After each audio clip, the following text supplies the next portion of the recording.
ಹೊಸ ವರ್ಷಕ್ಕೆ colourful ಕೇಕ್ಗಳು ರೆಡಿಯಾಗಿವೆ. 2025 welcome ಮಾಡೋಕೆ ನಾ ಮುಂದು ತಾ ಮುಂದು ಅಂತ ಕೇಕ್ಗಳು ಕಾದು ಕುಳಿತಿವೆ. ಕೆಲ ಕೇಕ್ಗಳ ಮೇಲೆ ಇದು ಆರ್ಸಿಬಿ ಹೊಸ ಅಧ್ಯಾಯ ಎಂಬ ಬರಹವುಳ್ಳ ಕೇಕ್ಗಳು ಕೂಡ ಮಾರ್ಕೆಟ್ನಲ್ಲಿ ಸದ್ದು ಮಾಡ್ತಾ ಇವೆ.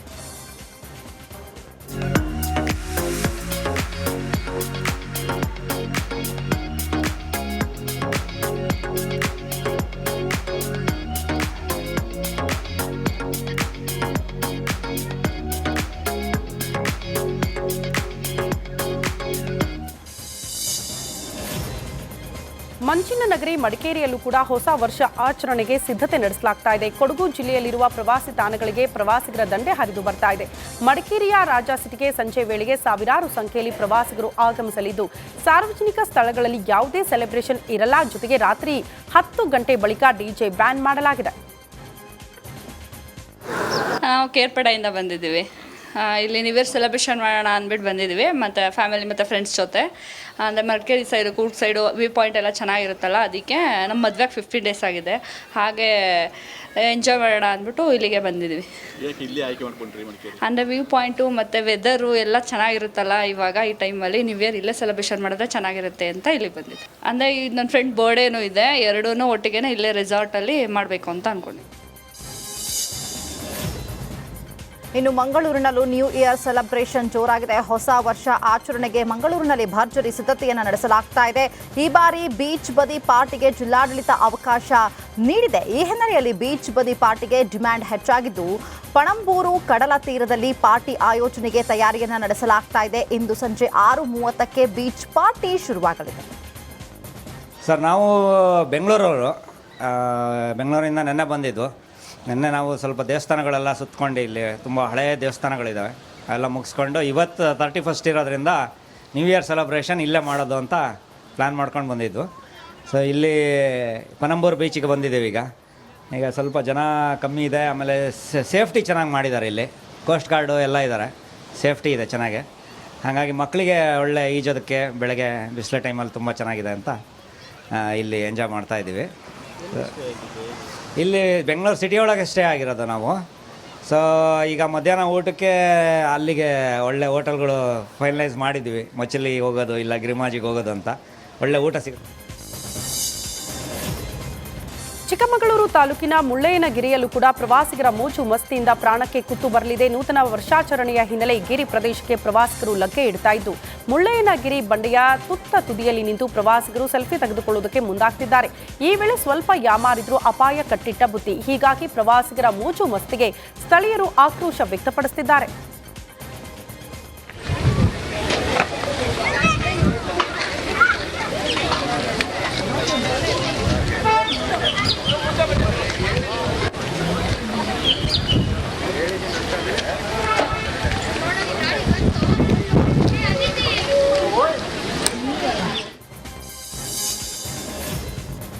ಡಿಸಿಎಂ ಡಿಕೆ ಶಿವಕುಮಾರ್ 4 ದಿನಗಳ ಕಾಲ ವಿದೇಶ ಪ್ರವಾಸ ಕೈಗೊಂಡಿದ್ದಾರೆ. ಕುಟುಂಬ ಸಮೇತ ಕೆನಡಾ, ಟರ್ಕಿ ದೇಶಕ್ಕೆ ಪ್ರವಾಸಕ್ಕೆ ತೆರಳಿದ್ದು, ಜನವರಿ 4ರಂದು ವಾಪಸ್ಸಾಗಲಿದ್ದಾರೆ. ಬೀದರ್ನಲ್ಲಿ ಗುತ್ತಿಗೆದಾರ ಸಚಿನ್ ಪಾಂಚಾಲ್ ಆತ್ಮಹತ್ಯೆ ಪ್ರಕರಣ ಖಂಡಿಸಿ ಸಚಿವ ಪ್ರಿಯಾಂಕ್ ಖರ್ಗೆ ರಾಜೀನಾಮೆ ನೀಡಬೇಕು ಅಂತ ಬಿಜೆಪಿ ಪಟ್ಟು ಹಿಡಿದಿದೆ. ಇಂದು ಬೆಂಗಳೂರಿನಲ್ಲಿ ಪ್ರಿಯಾಂಕ್ ಖರ್ಗೆ ವಿರುದ್ಧ ಪ್ರತಿಭಟನೆ ನಡೆಸಲಾಯಿತು. ಈ ವೇಳೆ ಕಮಲ ಕಾರ್ಯಕರ್ತರು ಖರ್ಗೆ ನಿವಾಸಕ್ಕೆ ಮುತ್ತಿಗೆ ಹಾಕುವ ಸಾಧ್ಯತೆ ಹಿನ್ನೆಲೆ ಖರ್ಗೆ ಮನೆ ಸುತ್ತ ಭಾರಿ ಭದ್ರತೆ ಒದಗಿಸಲಾಗಿದೆ. ಇನ್ನು ಬಿಜೆಪಿ ನಾಯಕರು ಪೋಸ್ಟರ್ ಅಭಿಯಾನ ನಡೆಸಿದ್ರು. ಈ ಹಿಂದೆ ಕಾಂಗ್ರೆಸ್ 40% ಪೇ ಸಿಎಂ ಪೋಸ್ಟರ್ ಅಂಟಿಸಿದ್ರು. ಇದೀಗ ಇದನ್ನೇ ಅಸ್ತ್ರ ಮಾಡಿಕೊಂಡ ಬಿಜೆಪಿ ಪ್ರಿಯಾಂಕ್ ರಾಜೀನಾಮೆ ಕೊಡಿ ಅಂತ ಪೋಸ್ಟರ್ ಅಂಟಿಸಿ ಆಕ್ರೋಶವನ್ನು ವ್ಯಕ್ತಪಡಿಸಿದ್ರು. ಇನ್ನು ಇದೇ ವೇಳೆ ಪೊಲೀಸರು ಪ್ರತಿಭಟನೆಯನ್ನ ತಡೆಯುವುದಕ್ಕೆ ಮುಂದಾದಾಗ ತಳ್ಳಾಟ, ನೂಕಾಟ ನಡೆದಿದೆ. ಬಳಿಕ ಪ್ರತಿಭಟನಾಕಾರರು ಪೊಲೀಸ್ ವಾಹನಕ್ಕೆ ಪೋಸ್ಟರ್ ಅಂಟಿಸಿದ್ದಾರೆ. ಈ ವೇಳೆ ಪ್ರತಿಭಟನಾಕಾರರನ್ನ ಪೊಲೀಸರು ವಶಕ್ಕೆ ಪಡೆದಿದ್ದಾರೆ.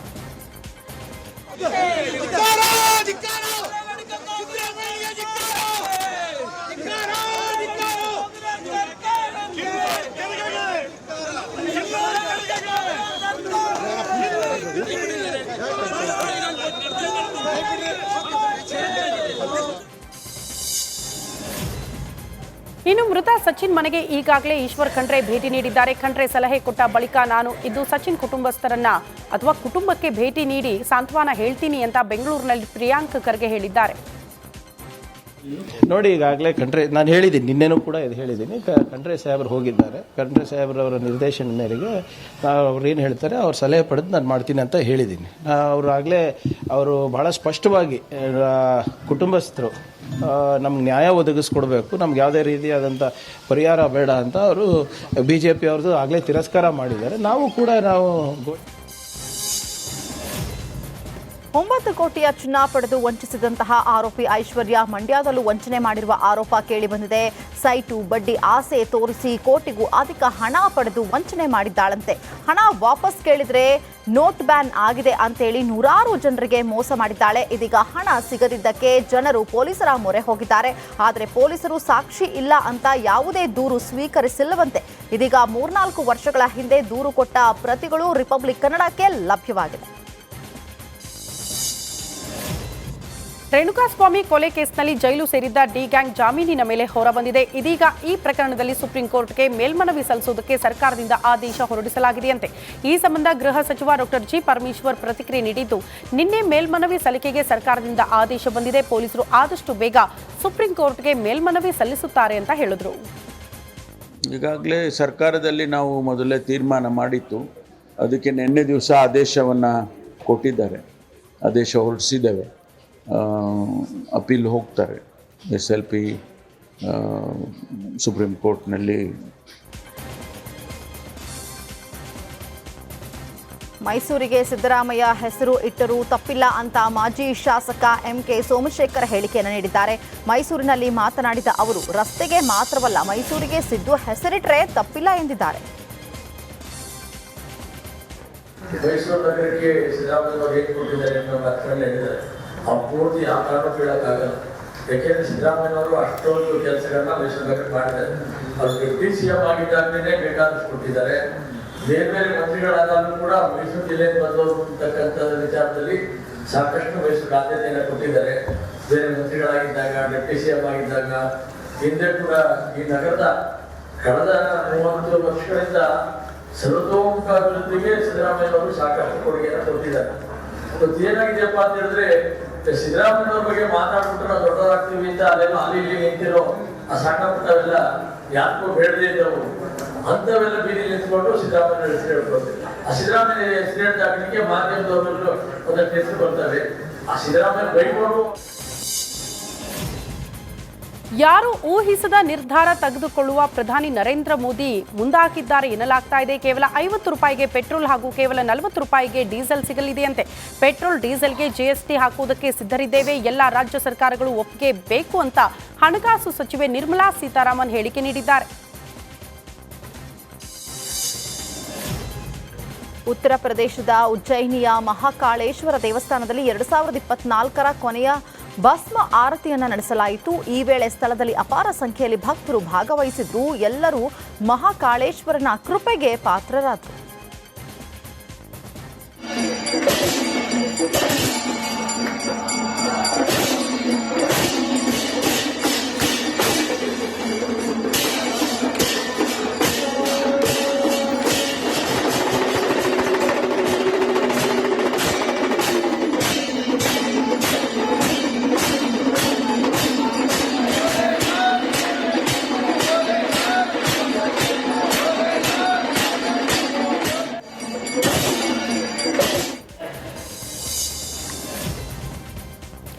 ಜಮ್ಮುವಿನಲ್ಲಿ BSF ಪಡೆಗಳು ಗಡಿ ಕಾವಲು ಕಾದಿವೆ. ಮಂಜಿನ ಮಧ್ಯೆ ಗಡಿ ಕಾದಿದ್ದಾರೆ. ಹೀಗಾಗಿ ಹೆಚ್ಚಿನ BSF ಯೋಧರನ್ನ ಸ್ಥಳದಲ್ಲಿ ನಿಯೋಜನೆ ಮಾಡಲಾಗಿದೆ.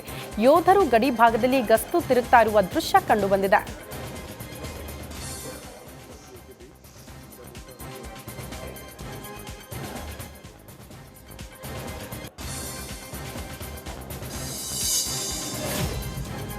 ಜಮ್ಮು ಕಾಶ್ಮೀರದಲ್ಲಿ ಹಿಮದ ಮಳೆ ಜೋರಾಗಿದೆ. ಇಂಥ ಹಿಮಪಾತದ ಮಧ್ಯೆಯೂ ಪ್ರವಾಸಿಗರು ಸ್ಥಳಕ್ಕೆ ಭೇಟಿ ಕೊಟ್ಟಿದ್ದಾರೆ.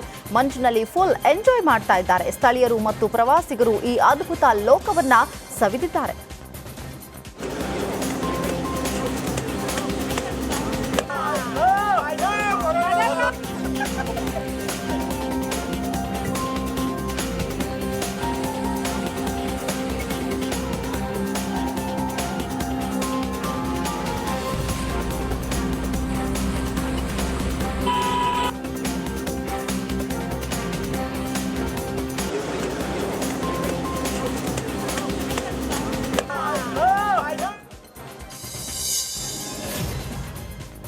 ಅಯೋಧ್ಯೆಯ ಸರಿಯೂ ದಡದಲ್ಲಿ ಅಮೆರಿಕನ್ ಶಾಲೆಯ ಮಕ್ಕಳು ಭಾರತೀಯ ಶಾಸ್ತ್ರೀಯ ನೃತ್ಯವನ್ನ ಪ್ರದರ್ಶನ ಮಾಡಿದ್ದಾರೆ. ಭಾರತದಲ್ಲಿ ಬಲವಾದ ಬೇರುಗಳನ್ನು ಹೊಂದಿರುವ ಹೆಮ್ಮೆಯ ಭಾವನೆಯನ್ನ ನೀಡಿದ್ದಾರೆ. ವಸುದೈವ ಕುಟುಂಬಕಂ ಎಂಬ ಸಂದೇಶವನ್ನ ಅನುಷ್ಠಾನಗೊಳಿಸಲಾಯಿತು.